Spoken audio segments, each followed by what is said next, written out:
Financial Manifesto for the Poor, Part 2. So there's a movement underfoot to have billionaires opting to invest in people and communities before they are about to leave God's green earth, right? Like, put the money to use now. So, and going back to this saying in the Bible, and whenever you mention any book of knowledge or religion, like, people get thrown out of whack. But I just want to look at some basic facts. It's like, who were the people at that time who were able to write? Those are people who probably came from families that had money, right? And we see this throughout history, no matter what the religion is, with the text. The people who could write came from families, for the most part, that had money. And so wouldn't it be in the best interest of those people to say, oh, we don't want people to want money, because then they'll be competing with us, and those people would give their last pennies to an organization, a religious organization, while those people are eating steak. The poor people giving their last pennies away are, eating manna, barely have money for bread. So it's just very interesting to look at any, and I haven't studied the Torah, I haven't really studied the Bible or the Quran for sure. I've never read, but it's just very interesting to think about who would say that, because it's like the transcendentalists say. They're like, if you have musical talent, that's God's musical talent. God wants you to be able to get a piano so that you can express God through you, or express God's talent, express your talent, whether you believe in God or not. So it's just very interesting to look at how different structures in society, whether it's religions, political organizations, government, frown on people getting money. I'll never forget, there was a woman I met through my friend. She was from California, and I said, hey, I know all these graffiti artists, and all these people who have stores in California, and this is when hip-hop businesses were really booming in the early 90s. And she said, oh, I'll introduce you to them, and you can introduce these graffiti artists, and they can sell t-shirts and so on. And then I followed up with her. And when I followed up with her, she said, oh, you know what, I don't want to commercialize hip-hop.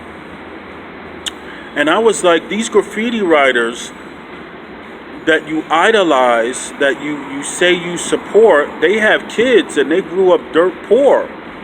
And so if they want to sell t-shirts in stores, and the store owners, like, you basically want to keep them poor. You want to keep them struggling. I'll never forget when I was in college, at Hunter College, a communist said to me, I want things to get so bad that the people rise up. I said, wait a minute, I'm from the hood. You want it to get so bad that people's children are starving, and if you don't give a man a job, a man will take up a gun, right? Whether it's through crime or through political zealotry, religious zealotry.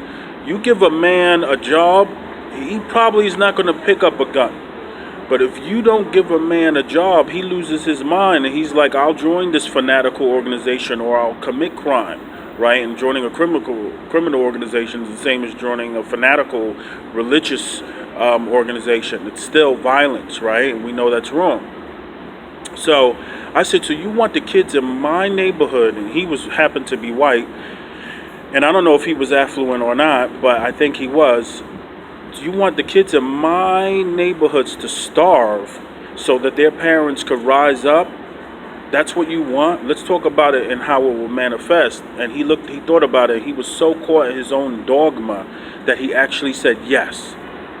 And I said to him a couple of choice words. One is a slang verb for intercourse, and then the word you, meaning him.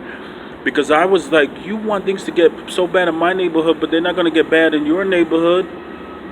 I literally couldn't believe it. And my daughter, being 15 years old, she's learning about communism, fascinated by it. So I took her to a bookstore that's run by communists, and I wanted her to hear the discussion that I was having with them.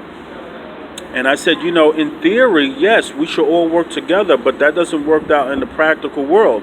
In the practical world, whether it's communism or socialism, militarism, uh,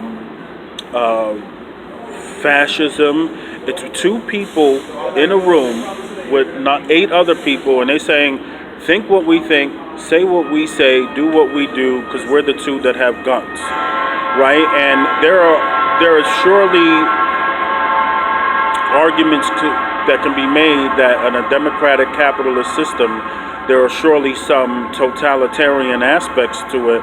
Whenever two people get together, there's politics involved. There's a power analysis has to be done because there's a power dynamic, right? When who knows what, who has what, you know what I mean? Depending on the situation. So there are aspects of totalitarianism to whenever a political organization is created, and whether that's a state government, a government, you're born in the country and they have some ownership stake in you. They tell you what to do and you have to follow the laws, right? So I wanted her to hear this conversation, and she said, you know what, I agree with both of you. Because they were saying that the system has to come down through true revolution. I was like, wait a minute, when you say true revolution, do you mean armed struggle and innocent people dying? And they would not come to say that, right? They would not actually say that. They wouldn't admit it. Maybe it was because she was there. But I was like, no, that's wrong. You lose the moral high ground. Sun Tzu said it over 2,000 years ago. And, we talk about Sun Tzu in the Sun Tzu and Money series. War is a matter of vital importance. State the province of life or death, the road to survival or ruin is mandatory that it be thoroughly studied. Therefore, appraise it in terms of the 5 fundamental factors and make comparisons of the 7 elements later named. And the first of these is moral influence. And once you resort to violence, you lose the moral high ground, right? So it's imperative that poor people understand, yes, we want to work with each other. Yes, there are structures in society that say don't get money, that money is bad. But the people who say that, they are living well and hypocritical, just like, the people in the Chinese Politburo. These people are driving around in Mercedes-Benz, but they're saying everybody should, suffer and be equal. But we see the rise of capitalism within a communist state. Right, but capitalism can only flourish when it is not laissez-faire, but when there are certain guidelines to make it fair and equal to everyone. And we don't have that in the United States. We don't have financial literacy in the United States. We don't have access to capital in the United States. But what we do have, and what you have, and what we all have, we have access to ideas. The gold mine, I forget the title of the book, but the gold mine that's in your mind. How does the story go? A guy sells his house and he goes looking for diamonds. He's looking for diamonds. He dies looking for diamonds.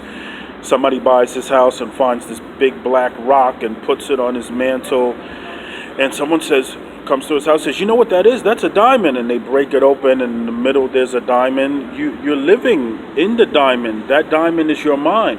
Karl Marx, as an economist, you say Karl Marx and people think, oh, socialism. No, he was an economist. The socialism is later. He was an economist. He said there's 3 ways to make money: through your labor, which is the worst way unless you want to do that, through the ownership of land or what we call real estate. And remember, life, liberty, and the pursuit of happiness comes from English law, and the original English law stated life, liberty, and the pursuit of life, liberty, and the ownership of real estate, the ownership of property. That's really deep. Life, liberty, and the pursuit of happiness comes from life, liberty, and the ownership of property. So in merry old England, happiness was equated with the ownership of property. Then Marx said after labor and then after the ownership of land, real estate, there was capital making capital, capital creating capital, what we call the stock market, right? But what Marx couldn't account for is the means of production, whoever owns the means of production, and as England was becoming more mercantile, merchants, whoever owns the means of production is in control and has the power, right? Whoever owns the factory. But we have the means of production is our brain.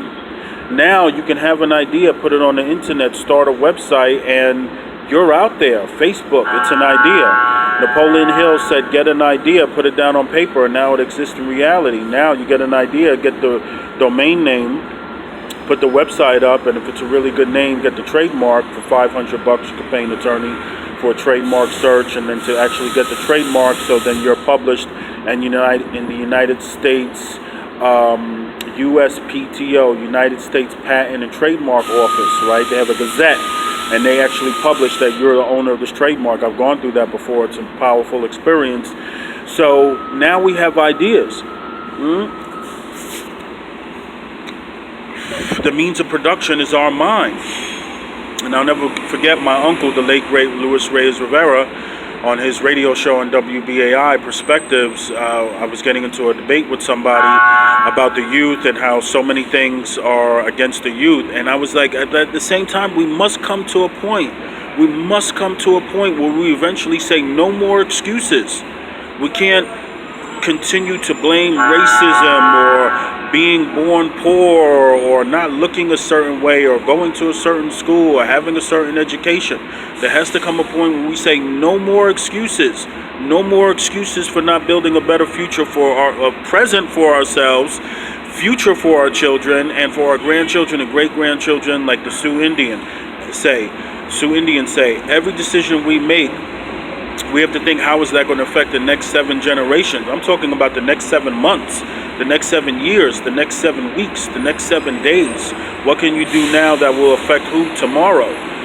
So I'll wrap it up by just saying money in itself is like a gun. It's not bad. It's how you use it. And if you're going to use money to better your life and your family's life and your community in the world, surely that's a good thing. And the people who will say, even go back to the example of the communists in that bookstore, they were selling the books, right? They were selling the books. So different forms of trade and barter have been around since the beginning of time. Your job, my job, our job is to put ourselves and our families in the best position where we can help the world, help ourselves and the world. And, going back to the Wolf of Wall Street, this guy was a criminal and a drug addict and all of that, and so many bad things could be said. But one thing that he said in the movie that was true was like, get money to save the spotted owl. Get money to help your favorite political party. Get money to do good. So, because money in itself is not bad, it's how it's used. And I'll end it with that. I would love to get the comments that people have about the financial manifesto for the poor. Thank you very much. Thank you very much.